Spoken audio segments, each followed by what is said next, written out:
বুবলিকে রীতিমতো বাঁশ দিয়ে দিলেন অপু বিশ্বাস। ভাই রে ভাই, এই বাঁশ কি সেই বাঁশ? অপু বিশ্বাস যেটা বলছেন যে সিনেমা থেকে বাদ না পড়লে শাকিব খানের প্রতি দরদ উতলে উঠতো না বুবলির। তাহলে এই কথার পরিপ্রেক্ষিতে কি বোঝা যাচ্ছে যে বুবলি ইকবালের সিনেমা থেকে বাদ পড়ার কারণেই শাকিব খানকে দেয়াল হিসেবে ব্যবহার করে তার একটা গেম প্ল্যান তিনি খেলেছে শাকিব খানকে নিয়ে। তো এখন এই যে এই খবরগুলো সোশ্যাল মিডিয়াতে ছড়ে যাচ্ছে অপু বিশ্বাসের এই মন্তব্যকে কেন্দ্র করে, বুবলিকে যে অপু বিশ্বাস কথাগুলো বলেছেন ঠিক সঠিক কথাগুলোই তিনি বলেছে। তার কথার মধ্যে আরো কিছু কথা রয়েছে। তিনি যেটা বলছে, অপু বিশ্বাস যেটা বলছেন বুবলিকে, যে দেখেন প্রিয়তমা সিনেমার সময় শাকিব খানকে নিয়ে আফরান নিশো বেশ বাজে মন্তব্য করেছিল। সেই সময়টাতে আফরান নিশোকে নিয়ে তিনি সাফাই গাইছিলেন।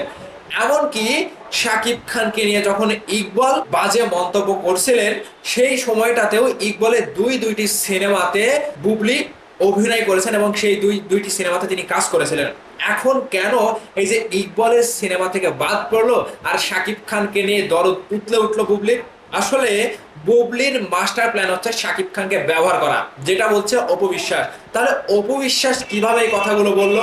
অবশ্যই বুবলির এই পেছনে কোনো একটা মাস্টার প্ল্যান রয়েছে। তার কারণ হিসেবে যেটা বলছে যে আসলে তো ঠিক এর আগে আফরান নিশো শাকিব খানকে নিয়ে যে কথাগুলো বলেছিল সেই কথাগুলোর বিপরীতে আমরা সকলেই প্রতিবাদ করেছিলাম।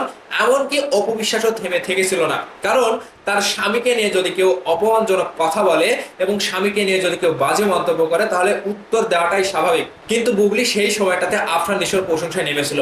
এখন পরবর্তীতে আবারও ইকবাল বরাবর শাকিব খানকে নিয়ে বাজে মন্তব্য করতেই থাকে। তখন তিনি সেই কথাগুলো মনে না করেই ইকবালের দুইটি সিনেমাতে অভিনয় করলো কিভাবে? আর ঠিক এই সময়টাতে সে যখন ইকবালের রিভেঞ্জ সিনেমা থেকে বাদ পড়লো, বিট্রেস সিনেমা থেকে বাদ পড়লো, তখনই শাকিবের প্রতি দরদটা আসলো বুবলির। তাহলে তিনি যে শাকিব খানকে স্বামী দাবি করে, সেই স্বামী দাবি করা সেই দরদ আগে উঠেনি কেন? এখানে অপু বিশ্বাস কিন্তু লাইনে কথা বলেছে। অপু বিশ্বাস কিন্তু তার সঠিক কথা দিয়ে তিনি কথাগুলোর জবাব দিয়েছে বুবলিকে। এখানে আরো একটি কথা রয়েছে ভাই, কারণ ইকবাল যখন বুবলিকে নিয়েও বাজে মন্তব্য করে, শাকিব খানকে নিয়ে তো বাজে মন্তব্য করেই, বুবলিকে নিয়েও বাজে মন্তব্য করার পরেও বুবলি কেন ইকবালের সিনেমাতে অভিনয় করলো? সেই সময়টাও শাকিব খানের কথা মনে ছিল না যে শাকিব খান আমার স্বামী? কিন্তু এই সময়টাতে এসে অপু বিশ্বাস ঠিক জায়গাগুলো আঘাত করেছে, অপু বিশ্বাস ঠিক জায়গাগুলোতে একেবারে হিট করেছে বুবলির।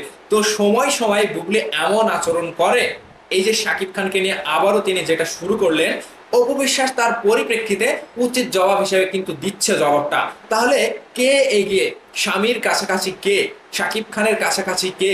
শাকিব খানকে কিছু বললে অপু বিশ্বাস থেমে থাকতে পারে না, সব সময় জবাব দেয়। আর বুবলি কিন্তু সুযোগ সুবিধা নিয়ে সময় সময় শাকিব খানকে ব্যবহার করার প্ল্যান করে। তাহলে এখানে অপু বিশ্বাসকে এগিয়ে রাখবো নাকি বুবলিকে এগিয়ে রাখবো? শাকিব খানকে নিয়ে দুজনের এই যে একজনকে আরেকজনের চুলোচুলি করা, একজন আরেকজনকে হিট করা, একজনের কথার পরিবর্তে আরেকজন এসে কথা বলা, আসলে কাকে এগিয়ে রাখবো আমি বুঝতে পারছি না। ভাই ব্রাদার্স, এই জায়গাতে আপনারা আমাকে হেল্প করেন যে শাকিব খানকে নিয়ে যা শুরু করেছে আবার দুজনে, এর মধ্যে থেকে কে এগিয়ে থাকবে, অপু বিশ্বাস নাকি বুবলি? আর বুবলি শাকিব খানকে নিয়ে যে মাস্টার প্ল্যান গুলো করে সেই প্ল্যানে কিন্তু তিনি এগিয়ে যেতে পারে না, তার পথের বাধা হয়ে দাঁড়ায় অপু বিশ্বাস। কারণ অপু বিশ্বাস শাকিব খানকে ভালোবাসে। প্রথম প্রেমের জবাবটা ভাই এভাবেই দেয় অপু বিশ্বাস।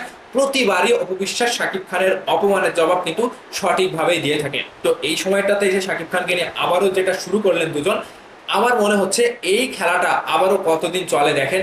তবে যে যাই বলুক, অপু বিশ্বাস একেবারে ঠিক জায়গায় হিট করেছে বুবলিকে রীতিমতো ধুইয়ে দিলেন। প্রত্যেকটা কথার জবাব যেন তীর হিসেবে বুবলিকে ছুড়ে মারলেন অপু বিশ্বাস। তো ভাইদের সবকিছু মিলিয়ে আপনারা কাকে এগিয়ে রাখবেন এবং কাকে কি বলবেন? অপু বিশ্বাস এবং বুবলির উদ্দেশ্যে আপনাদের কি বলার আছে অবশ্যই ভিডিওর নিচে কমেন্ট করে বলবেন। ভালো থাকবেন, ধন্যবাদ সম্পূর্ণ ভিডিওটি দেখার জন্য।